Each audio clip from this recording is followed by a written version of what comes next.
Hello बच्चों, चलिए प्रश्न को देखते हैं। कह रहा है कि रैखिक समीकरणों के युग्मों में से किसका एक अद्वितीय हल है, किसका कोई हल नहीं है, या किसके अपरिमित रूप से अनेक हल है। अद्वितीय हल की स्थिति में समीकरण युग्म को वर्ज गुणन विधि से हल कीजिए। और समीकरण युग्म दिया गया है x-3y = 3, और दूसरा समीकरण है 3x-9y = 2। तो दिए गए प्रश्न के लिए हमारे पास जो मुख्य अवधारणा है, मुख्य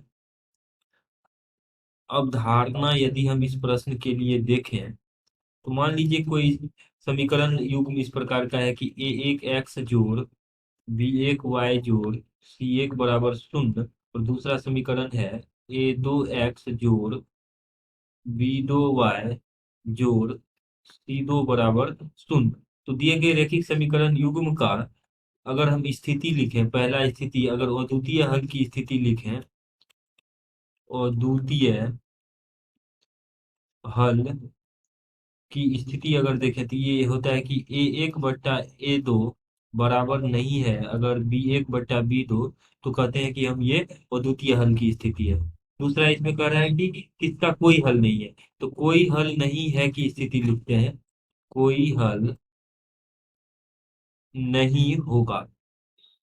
कोई हल नहीं है की स्थिति ये होता है कि a1/a2 बराबर b1/b2, और ये बराबर नहीं होना चाहिए c1/c2। तब कहते हैं कि कोई हल नहीं है। और अनेक हल, अपरिमित रूप से अनेक हल के लिए हम अगर बात करें, तो अनेक हल की जो स्थिति है वो होती है a1/a2 बराबर b1/b2 बराबर c1/c2। अब दिए गए समीकरण का हम देखते हैं कि क्या इसका हल है। x-3y-2 बराबर 0। पहला समीकरण को हम इस प्रकार से लिख लिए, -2 नहीं 3 है, और 3x-9y-2, और ये -3 है यहाँ पे, और यह 3x-9y-2 बराबर 0।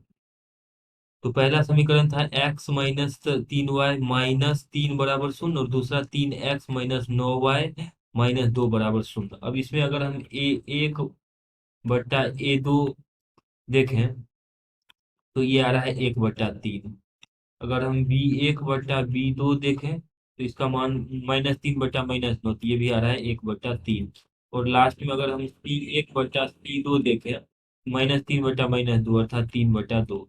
तो दिया गया जो ये संबंध है वो इस प्रकार का है कि यहाँ पे आ रहा है a1/a2 बराबर b1/b2 बराबर नहीं है c1/c2। तो इसलिए कहेंगे कि रैखिक दिए गए रैखिक समीकरण दिए गए रैखिक समीकरण युग्म के कोई हल नहीं है, कोई हल नहीं है। और यही हमें दिए गए प्रश्न में बताना था। आशा करते हैं कि इस प्रश्न का हल आपको समझ में आया होगा। धन्यवाद।